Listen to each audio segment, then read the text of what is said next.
Somewhere behind the soy sauce in almost every pantry sits a bottle of something sweet and mostly ignored. Most people think mirin is just a splash of sugar.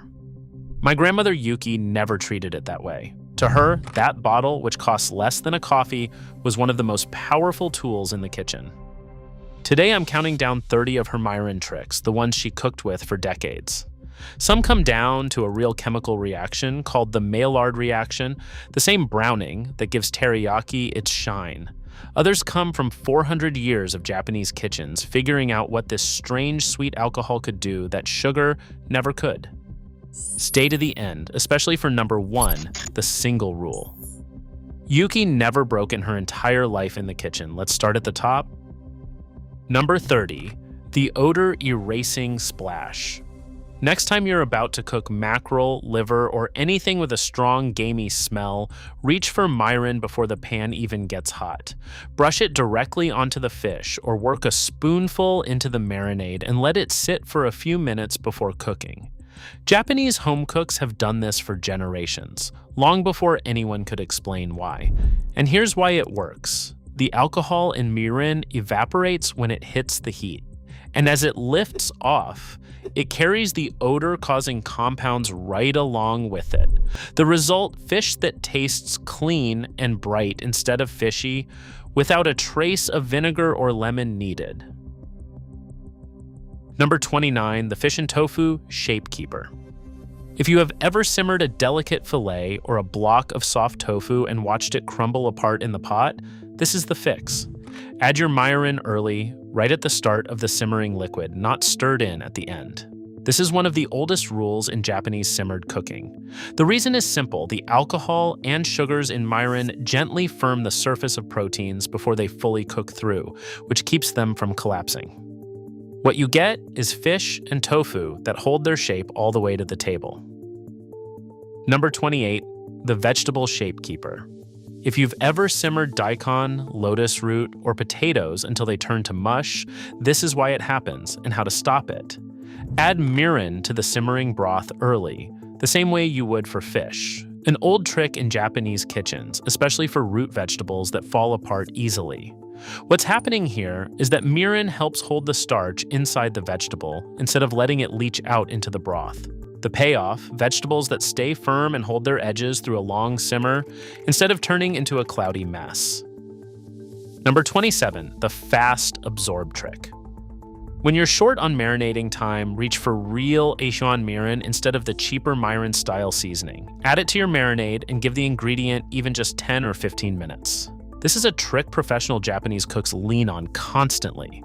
This comes down to the alcohol in mirin, whose molecules are small enough to slip into ingredients quickly, carrying the sugars and amino acids along with them.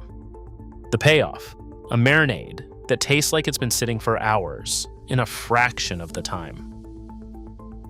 Number 26, the umami handshake.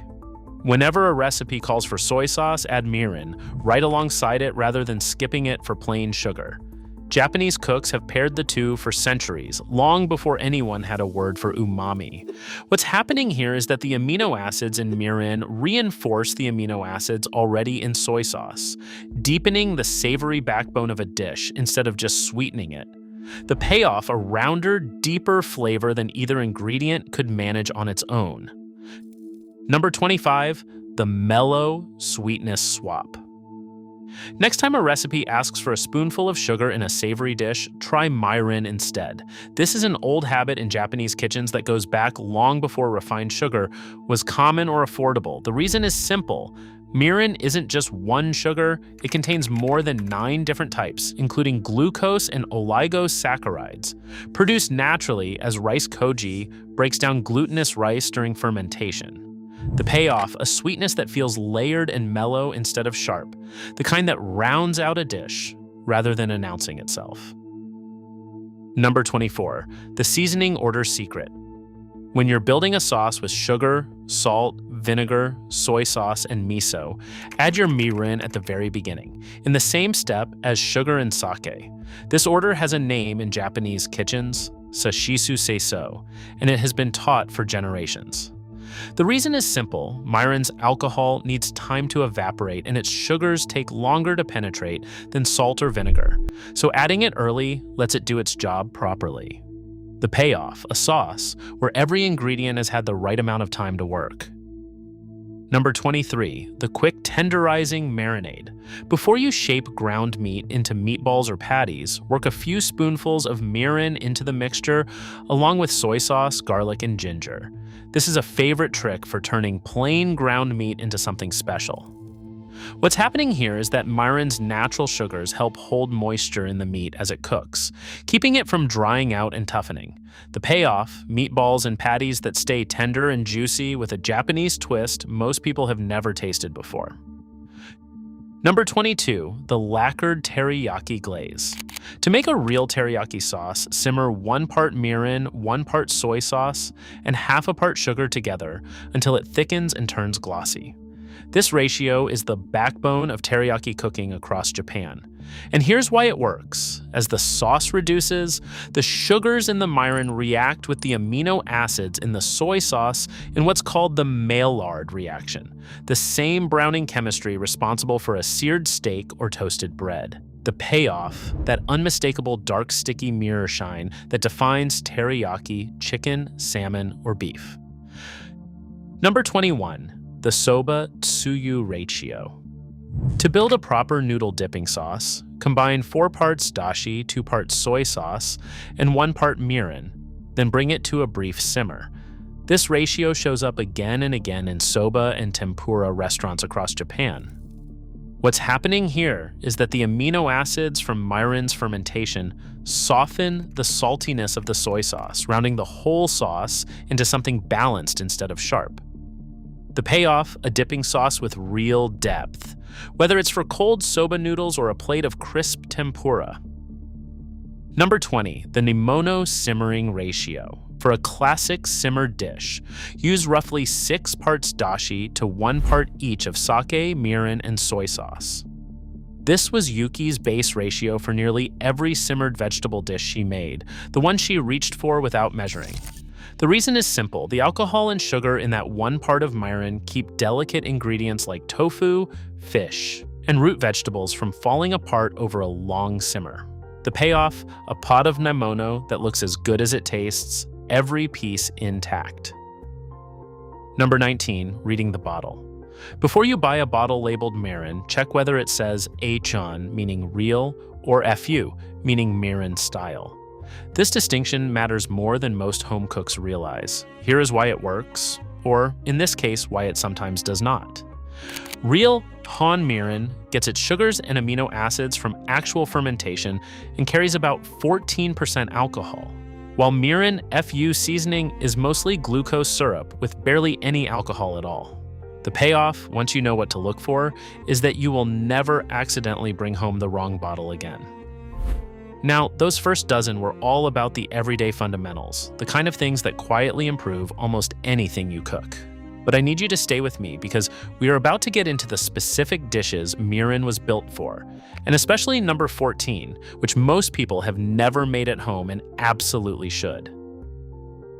Number 18, sukiyaki's warishita sauce. To build the broth for a proper sukiyaki, combine mirin, sake, sugar, sour, and soy sauce, and let it simmer gently as you cook thin slices of beef and vegetables right in the pot. This sauce is called warishita, and it's been the base of sukiyaki in Japanese homes for generations. And here's why it works. As the sauce reduces around the meat, the sugars and amino acids undergo the same Maillard reaction responsible for teriyaki's shine. The payoff? A communal, 1-pot meal with a restaurant depth. Number 17, kabayaki eel tare, Edo style.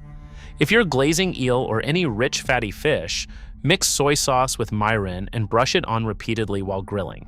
This is specifically the Edo version of the sauce, according to an old record of the period called Morisada Manko, which noted that cooks in Kyoto and Osaka used soy sauce with sake instead. What's happening here is the same Maillard reaction building layer after layer of glaze with every pass over the heat. The payoff, that deep mahogany color and sticky sweetness that defines classic grilled eel.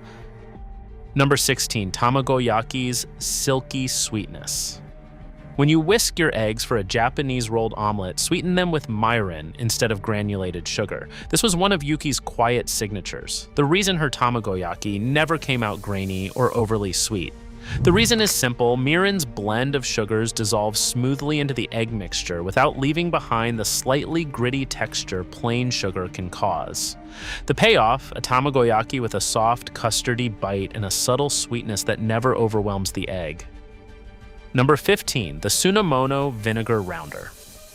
When you are making a vinegar salad with cucumber or wakame, whisk a small splash of mirin into your rice vinegar dressing before tossing. Japanese home cooks have leaned on this trick for generations to keep tsunamono from tasting harsh. The reason is simple: mirin's sugars soften and round out the sharp acidity of the vinegar without masking it completely. The payoff, a bright, clean salad that still has bite without making anyone pucker. Number 14, the finishing boil. Toward the end of cooking chikuzen ni or nikujaga, those classic simmered root vegetable and meat stews, drizzle in a little extra mirin and bring everything to one last quick boil before serving. This was Yuki's trick on busy weeknights, the small extra step she never skipped even when she was tired. What's happening here is that the sudden concentrated heat accelerates the Maillard reaction in that last splash, building extra shine and depth in just a minute or two. The payoff, a stew that looks freshly glazed even after simmering for an hour. Number 13, buri daikon's mirror shine. When simmering yellowtail with daikon radish, a classic winter dish, use a mirin-heavy broth and let it reduce until it clings to the fish. This dish has been a cold weather staple in Japanese homes for generations. And here's why it works. The Maillard reaction between mirin's sugars and the fish's proteins builds a glossy, almost lacquered surface, while the alcohol simultaneously carries off the fish's strong smell. The payoff, tender yellowtail with a mirror shine and none of the oceanic funk raw fish can sometimes carry. Number 12, mirin boshi, the dried and grilled fish. Marinate mackerel or another oily fish in a mix of mirin, soy sauce, and sugar, then let it dry briefly before grilling it hot and fast. This preparation is called mirin boshi, a traditional method for Japanese grilled fish. The reason is simple. As the marinade dries onto the surface and then hits the grill, its sugars caramelize through the Maillard reaction, forming a deep glaze in the short time the fish is over the flame. The payoff, restaurant quality, grilled fish with a shiny, almost candied crust. Number 11, nigiri mirin. When you need a mirin-based sauce for something raw or for a dish meant for children, bring the mirin to a boil first and let it cook for a minute before using it. This process is called nigiri, and it's standard practice in Japanese kitchens for sauces served cold or uncooked.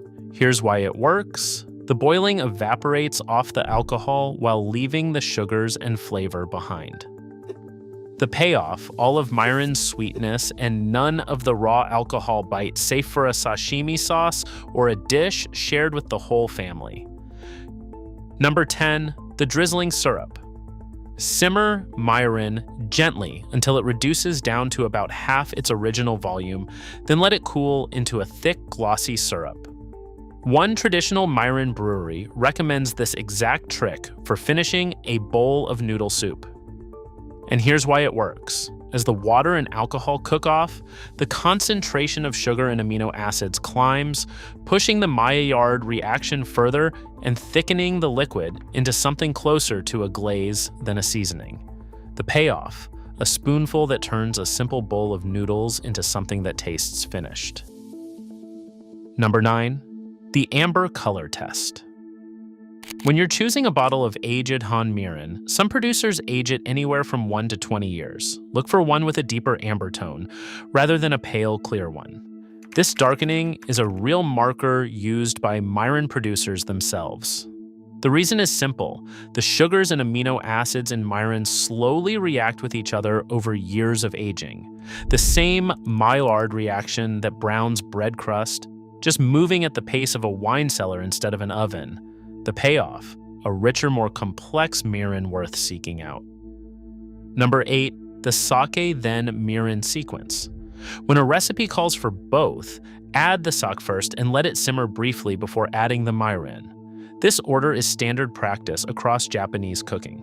The reason is simple. Sake's job is to tenderize and clean up the raw flavors of meat or fish early in cooking, while mirin's sugars are meant to build sweetness and shine later, closer to the end. The payoff, a dish where both ingredients get to do their best work instead of canceling each other out. Number 7, the sake mirin butter pan sauce. After searing a steak, combine 2 parts sake to 1 part mirin in the hot pan, then whisk in butter until it forms a glossy sauce. This isn't a traditional dish, it's a modern trick for bringing Japanese pantry staples into a Western cut of meat. What's happening here is that the browned bits left in the pan combine with mirin sugars in a fast, buttery version of the Maillard reaction. The payoff, a steak sauce that tastes like nothing else in a typical Western kitchen. Now, those middle items were all about specific dishes, the kind of recipes that make Japanese cooking taste like Japanese cooking. But stay with me, because what's coming next has almost nothing to do with cooking at all, especially number 3. Because mirin didn't start out as a seasoning, it started out as something people drank.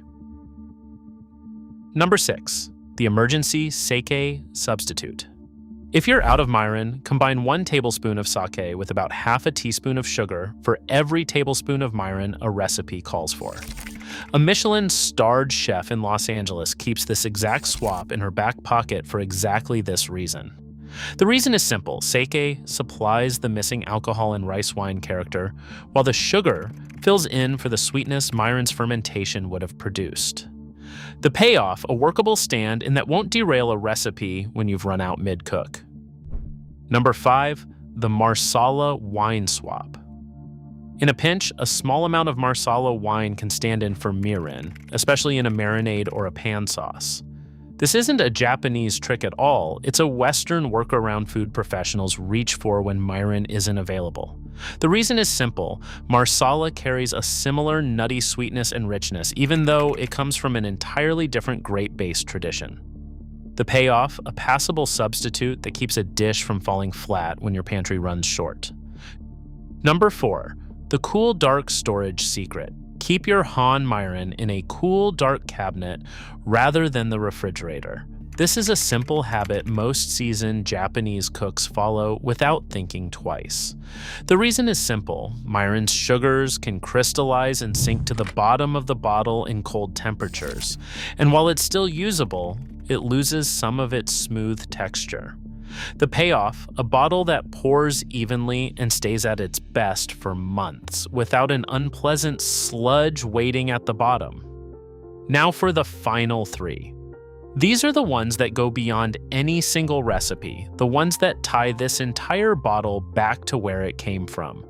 If you remember nothing else from this list, remember these 3. Number 3, otoso. On New Year's morning, spices are steeped in mirin and sipped by the whole family, a tradition believed for generations to bring good health in the year ahead.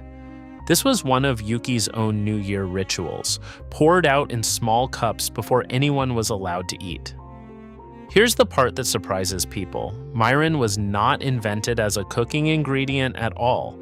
It started centuries ago as a sweet drink in its own right, and otoso is one of the last living traces of that. The payoff, a taste of the very thing mirin used to be before it ever touched a stove. Number 2, shirozake. For Hinamatsuri, Japan's Girls' Day in March, mirin is fermented with ground koji rice for about a month, turning it into a sweet, cloudy white drink served in tiny cups. Japanese families have marked the holiday with this drink for generations.